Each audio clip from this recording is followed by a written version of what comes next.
Herkese merhabalar arkadaşlar. Bugün sizlerle bebeklerimiz için ıhlamur çayı nasıl demlenir onun videosunu paylaşacağım. Malum havaların soğumaya başlamasıyla birlikte hastalıklar kapımızı çalmaya başladı. Biz de Atlas Leo ile birlikte 3-4 gündür nezle ile savaşıyoruz. Hatta bu gece burun tıkanıklığı ve geniz akıntısından maalesef çok zor uyudu. Ya da uykusundan sürekli ağlayarak uyandı.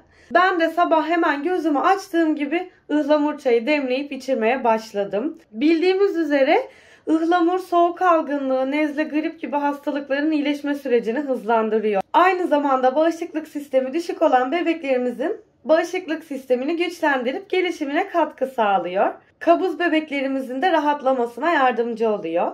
Boğaz ağrısı ve öksürüğe birebir olan ıhlamur çayımızı yapmaya başlayalım. 1 avuç kadar ıhlamur kullanıyoruz. Yarım elma kullanacağım ben. İsterseniz siz tam elma da kullanabilirsiniz. Elma, sarı, yeşil ya da kırmızı hiç fark etmiyor. Evde hangisi varsa onu kullanabilirsiniz. Çayımız demlendikten sonra da eklemek için 1 tatlı kaşığı keçi boynuzu özüne ihtiyacımız var. İsteyen pekmez koyabilir. Ben içerisinde şeker olduğu için direkt keçi boynuzu özünü tercih ediyorum. Bu tarifim 6 ay ve üzeri bebekler için uygun. Tabii ki siz yine de ıhlamur çayını vermeden önce doktorunuzun onayını mutlaka alın. Atlas Leo şu an 15 aylık olmasına rağmen biz henüz bal tüketmedik. Daha önceki videolarımda bahsetmiştim. Atlas Leo alerjik bir bebek olduğu için doktorumuz önerisi 18. ayı doldurduktan sonra balı denememiz yönünde oldu. Biz de o yüzden şimdilik bekliyoruz. Evet, önce ıhlamurumuzu koyuyoruz.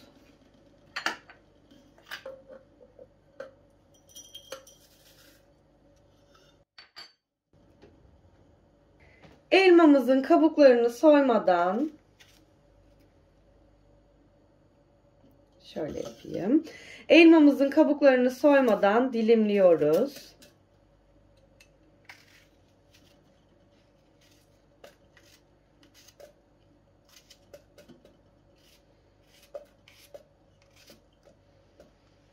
Üzerine suyumuzu ekliyoruz.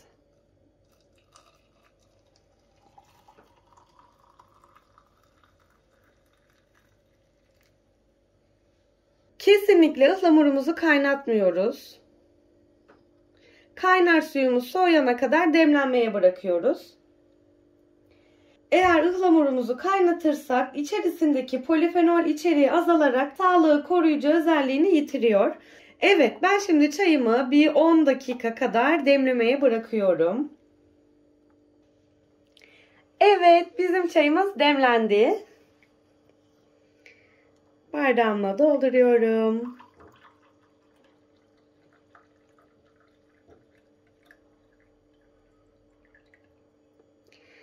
İçerisine pekmezimi de ekledikten sonra ıhlamur çayımız hazır.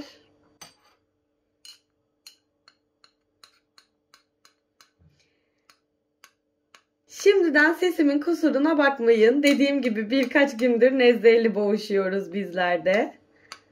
Eğer siz de benimle birlikte ıhlamur çayı demlediyseniz bebeklerinize şimdiden afiyet olsun.